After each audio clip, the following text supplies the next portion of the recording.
Quel immense bonheur de vous retrouver avec un immense sourire après ce derby du nord de Londres. Arsenal a explosé 4 buts à 1 son rival Tottenham grâce à un triplé magnifique d'Eberechi Eze et un but de Leandro Trossard.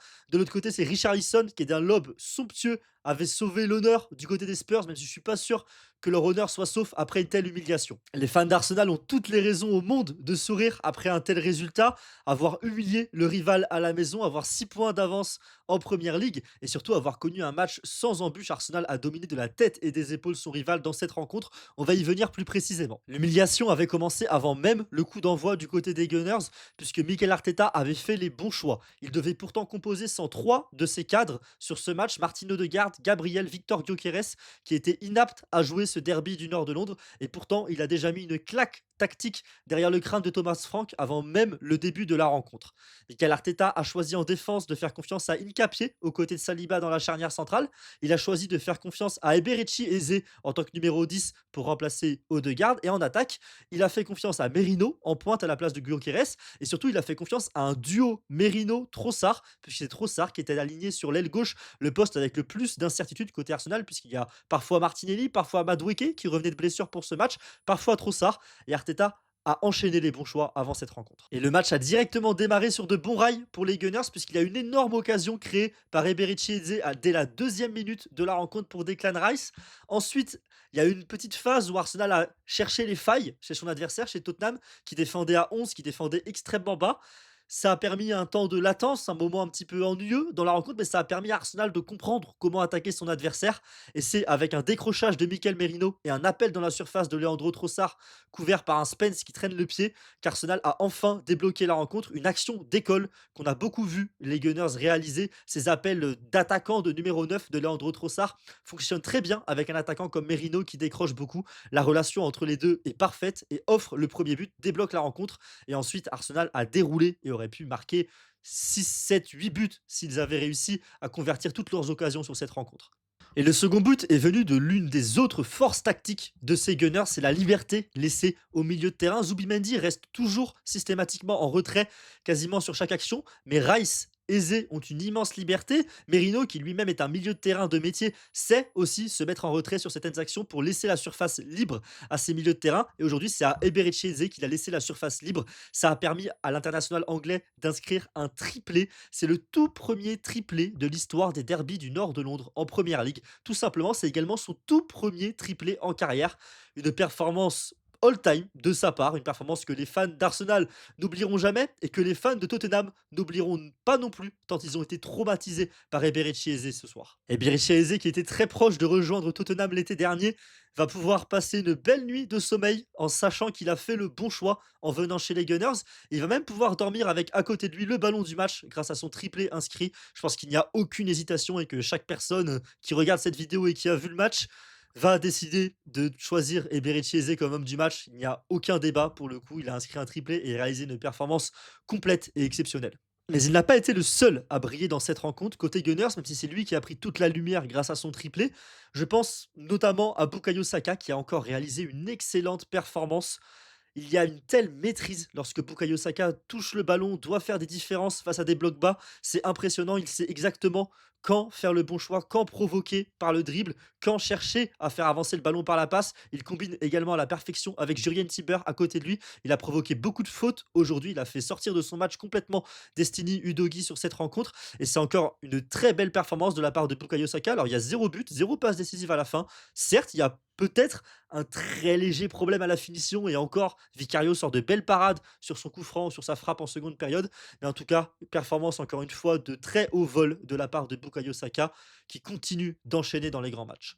Leandro Trossard également a réalisé une partition complète sur cette rencontre. Un but, une passe décisive, ça c'est pour les statistiques brutes. Mais surtout, il y a cet impact qu'il a sur l'aile et également dans la surface en tant qu'attaquant intérieur, en tant que presque second numéro 9 sur certaines phases où Arsenal est très haut sur le terrain. Leandro Trossard l'a montré avec beaucoup d'abnégation. Il a pris une sale semelle en première période de la part de Palinha. Et pourtant, c'est lui qui, 15 minutes après, vient marquer le but. Un match à l'exemple de la force mentale qu'a ce groupe d'Arsenal, qu'a construit Arteta au fur et à mesure et on a l'impression que, comme Trossard, même s'ils prennent une énorme semelle sur la cheville, même s'il se passe des choses négatives pendant la rencontre, ils sont intouchables mentalement et c'est ça que je trouve comme grande différence avec les équipes d'Arsenal des années précédentes.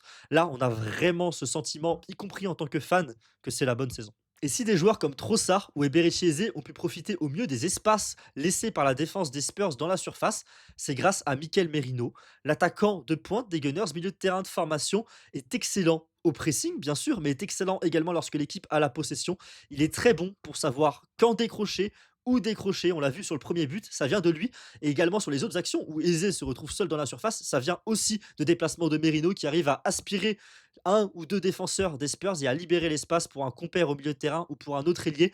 Je trouve que la rencontre qu'il réalise en tant qu'attaquant, en tant que faux neuf, est absolument exceptionnelle et c'est aussi à mettre évidemment au crédit de Mikel Arteta qui a découvert ce talent, ce rôle pour Mikel Merino. On va reculer un tout petit peu sur le terrain pour parler de Declan Rice, également au rendez-vous. L'international anglais a été juste de A à Y, on va dire, dans cette rencontre, puisqu'il va prendre un carton jaune un peu bête en toute fin de match, mais sinon, partition parfaite de l'anglais. À la passe, dans la gestion du tempo, pour trouver la passe qui casse la ligne, c'est exceptionnel, encore une fois, de sa part. On dirait vraiment une sorte de Rolls-Royce qui roule au milieu de terrain. Une voiture magnifique qui fait toujours avancer, qui inexorablement ne s'arrête jamais d'avancer et qui également pour couper les contre-attaques, couper les transitions est absolument exceptionnel. C'est sublime, c'est vraiment sublime ce qu'a proposé encore une fois Declan Rice, même s'il a été un petit peu plus dans l'ombre que lors d'autres grands matchs, comme par exemple contre le Real Madrid l'an passé. Il faut aussi souligner la prestation solide de la défense d'Arsenal. Alors bon, la charnière centrale, Saliba Nkapié a fait son travail, même s'il y en avait que très peu aujourd'hui, tant la pauvreté offensive des Spurs était visible. Sur les postes des latéraux, là, il y avait beaucoup plus de choses à faire pour Calafiori et Timber, puisqu'ils ont beaucoup aidé dans la progression du ballon. Ils ont également beaucoup aidé pour étirer cette défense à 5 des Spurs en attaque. Calafiori, quelques approximations dans le dernier geste. Timber, pour le coup, a fait un très bon match, même s'il n'a pas été décisif, alors qu'il l'est parfois avec ses Gunners cette saison. En tout cas, les deux latéraux ont été très bons. Raya, pareil, rien à signaler. Bon, il se fait lober, mais est-ce qu'on va lui en vouloir? Est-ce qu'il peut imaginer que Zubimendi perd la balle comme ça? Pas sûr. Zubimendi, qui est sans doute le seul échec, la seule mauvaise performance côté Gunners sur cette rencontre. Je ne l'ai pas trouvé dans son match, il a été assez transparent. Alors, c'est sûr que c'est un joueur qui brille beaucoup lorsqu'il y a un peu d'adversité, un peu de transition à jouer. Là, Arsenal a joué vraiment très très haut sur le terrain et on le voit un tout petit peu moins à l'œuvre, mais je l'ai trouvé vraiment transparent sur cette rencontre Zubimendi. Et en plus, c'est quand même sur une perte de balle un petit peu, avec un petit peu de nonchalance que les Spurs reviennent à 3-1. Alors bon, Arsenal avait quand même déjà plié le match avant, certes, mais ça reste pas cool de voir ça de la part de Zubimendi et c'est sans doute l'un de ses plus mauvais matchs cette saison.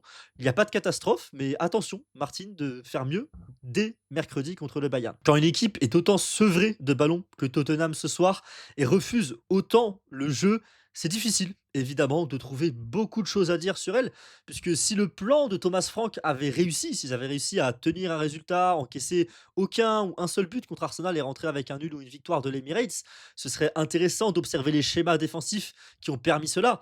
Mais le problème, c'est qu'aujourd'hui, il y avait des schémas défensifs en place, mais ils n'ont servi à rien du côté des Spurs, puisque Arsenal s'est baladé et s'est créé une ribambelle d'occasions franches. On l'a vu, avec son 11, Thomas Frank était clairement venu pour défendre et espérer un miracle en transition. Son miracle, il l'a eu grâce au but exceptionnel de Richarlison. Le fait que Tottenham sorte de cette rencontre avec un but, ça relève clairement du miracle. Tottenham n'avait pas tiré au but avant le but de Richarlison. Il faut se rendre compte de cette statistique absolument lunaire. Donc, le miracle, il a eu lieu d'un point de vue offensif. Tottenham a mis son but, ce qui aurait pu leur permettre de gagner si la défense avait été au rendez-vous, mais ce n'a pas du tout été le cas. Toute la ligne défensive de Tottenham a été peu à peu aux abois au fur et à mesure des assauts des Gunners. Il y a Spence qui traîne sur le premier but. Il a cette triple charnière centrale d'Anso Romero. Van de Ven qui n'a pas du tout fait son match. Il y a beaucoup de fautes aussi de la part de Destiny Udogie sur Bukayo Saka. Je viens de citer les 5 de la ligne défensive des Spurs. Ils ont tous réalisé une mauvaise performance sur cette rencontre. Vicario dans les cages en prend 4, certes, mais a quand même réussi de belles parades. Je pense qu'il ne faut pas lui tomber dessus après ce match-là, surtout qu'il a réussi quelques belles relances sous pression également, ce qui n'est jamais facile, surtout quand on joue un derby à l'extérieur. Au milieu de terrain, il y a eu un des rares rayons de soleil pour les Spurs sur cette rencontre. Jouant Palinha, j'ai trouvé que le Portugais a été plutôt juste dans le peu qu'il a pu faire de bien sur cette rencontre. Je m'explique, les quelques rares ballons qu'il a reçus dans les pieds, où il avait 1 ou 2 secondes avant d'avoir le pressing qui se referme tout complètement autour de lui. Il a réussi à se retourner, se mettre face au jeu, parfois gratter la faute. Ça a été important, hein, les deux trois fautes qu'il a réussi à gratter en première période ont permis de faire souffler son équipe, ont permis à Vicario de jouer des longs ballons. Donc je trouve que João Palhinha est peut-être le seul Spur à sortir de cette rencontre avec une performance potable. À côté de lui, Rodrigo Betancourt, je trouve, était à côté de ses pompes. On va même pas parler d'Odobert et de Kudus qui ont été absolument transparents. Alors, c'est pas facile pour eux de disputer des rencontres comme ça, mais on ne les a même pas vus en transition. Ils étaient nulle part dans cette rencontre. Richarlison sauve son match à oublier par un lob absolument magnifique, mais sinon il n'y a rien à retenir non plus de sa performance. Mais pour moi, évidemment, je cite toutes les individualités des Spurs, mais comme je l'ai dit dès le début, le premier fautif, celui sur qui la pierre doit être jetée en premier aujourd'hui, c'est clairement Thomas Frank, qui a décidé de renier ce qu'il avait essayé de mettre en place jusque-là avec Tottenham. Alors ça marchait pas complètement, certes, mais il a renié tout ça pour mettre une composition d'équipe et des intentions ultra défensives qui n'ont absolument pas fonctionné et qui surtout ne fonctionnent pas contre les Gunners. Ça ne sert à rien de jouer bloc bas contre Arsenal. Ils trouvent toujours la solution. Il faut essayer de jouer avec de l'envie, de l'idée, comme Sunderland l'avait fait juste avant la trêve, pour avoir une chance de venir à bout de ces Gunners. Là, Thomas Frank s'est tiré une balle dans le pied avant même le coup d'envoi avec son 11. Et ce n'est pas le changement d'Anso Xabi Simons qui a en plus cassé l'équilibre défensif qu'il essayait de créer au retour des vestiaires qui a changé quelque chose, puisque Tottenham, au bout de 30 secondes, avait déjà pris le troisième but. Donc en tout cas, belle disaster class de la part de Thomas Frank. Je pense que potentiellement, ces heures vont commencer à être comptées du côté de Tottenham parce que ce début de saison, il y a quelques bons résultats en trompe-l'œil, mais dans le contenu, c'est très difficile.